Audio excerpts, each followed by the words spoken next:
पिछली सरकार के दौरान तो इस पर एक्सरसाइज ही नहीं। जो प्रभावशाली लोग थे वो नशे के कारोबार में शामिल होकर के उन्होंने समाज में प्रदूषण फैलाने का काम किया। अब अपराध के खिलाफ सख्त सरकार, सुशासन देने वाली सरकार आई है, तो आप आंकड़े उठा करके देखोगे तो अब वही पुलिस है जो 2023 में पिटती थी।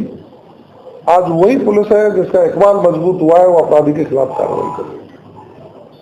हमने पुलिस का इकबाल मजबूत कर इस पर माइक्रो मैनेजमेंट करके अपराधियों के खिलाफ योजनाबद्ध तरीके से कार्रवाई करने के निर्देश दिए।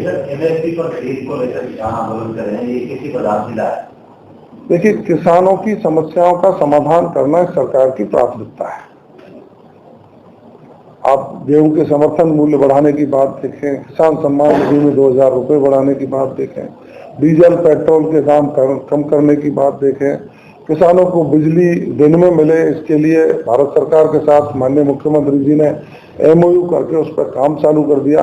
किसान हित में हम वो सब निर्णय लेंगे जो किसानों को मजबूत करने के लिए होंगे। मैंने अभी जो लोग मिले, मैंने अभी माननीय मंत्री महोदय से बात की है, सकारात्मक रूप से उसी बात को आगे बढ़ाकर समाधान करने का काम किया जाएगा। धन्यवाद।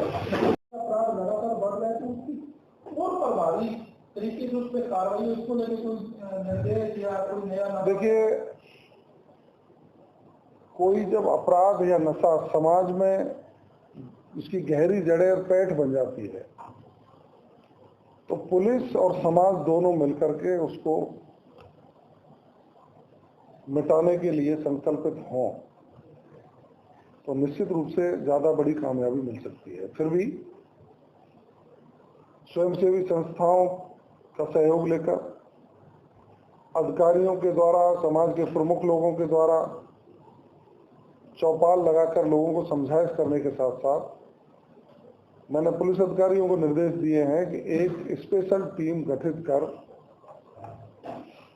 नशे का कारोबार करने वाले और नशा करने वाले दोनों के खिलाफ कानून सम्मत कार्रवाई सुनिश्चित करें।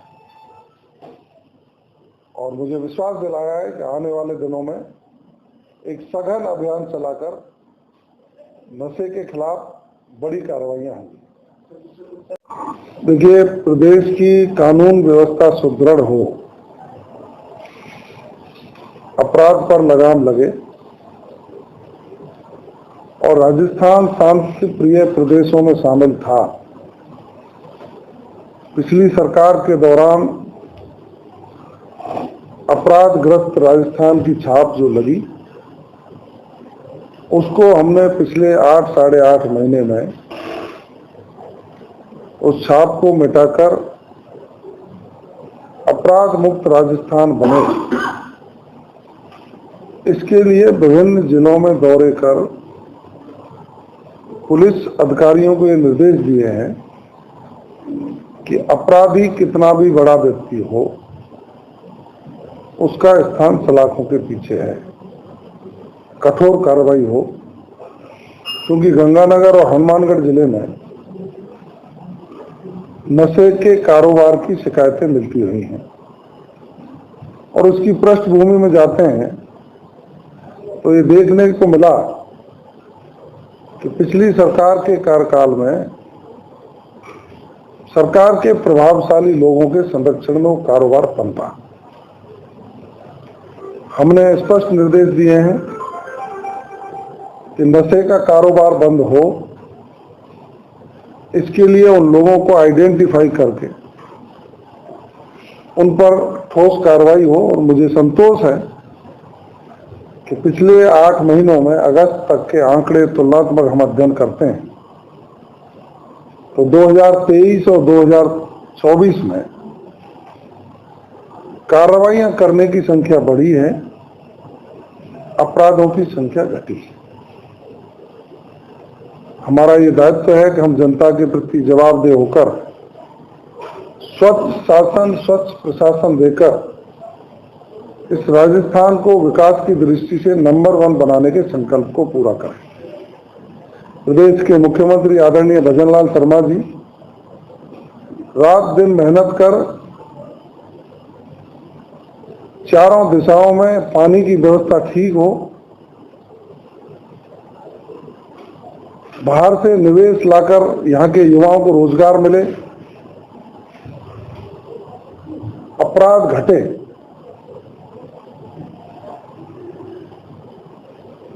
सुरक्षित लोग महसूस करें, इसके लिए रात दिन प्रयास कर रहे हैं। आपने देखा होगा कि पेपर लीक माफिया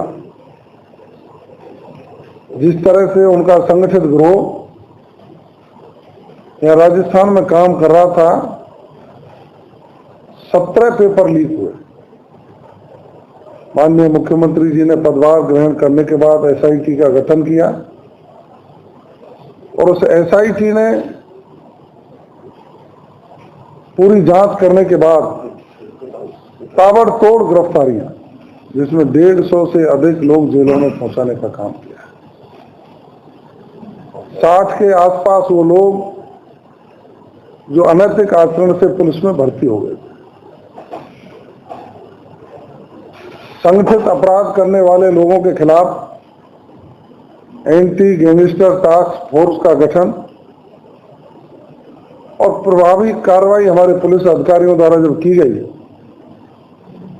तो ये जिले चूरू, हनुमानगढ़, गंगानगर, बीकानेर, जहां एक संगठित अपराध का गढ़ था, करीब करीब जीरो पर है।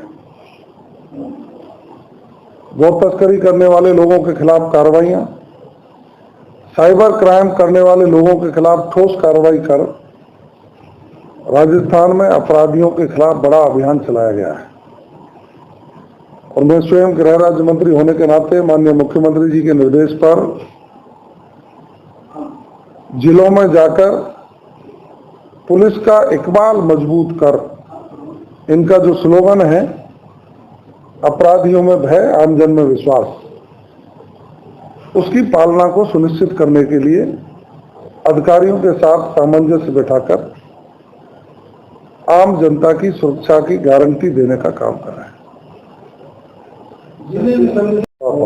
पिछली सरकार के दौरान तो इस पर एक्सरसाइज ही नहीं। जो प्रभावशाली लोग थे वो नशे के कारोबार में शामिल होकर के उन्होंने समाज में प्रदूषण फैलाने का काम किया। अब अपराध के खिलाफ सख्त सरकार, सुशासन देने वाली सरकार आई है, तो आप आंकड़े उठा करके देखोगे तो अब वही पुलिस है जो 2023 में पिटती थी।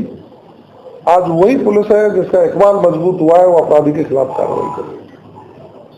हमने पुलिस का इकबाल मजबूत कर इस पर माइक्रो मैनेजमेंट करके अपराधियों के खिलाफ योजनाबद्ध तरीके से कार्रवाई करने के लिए किसानों की समस्याओं का समाधान करना सरकार की प्राथमिकता है।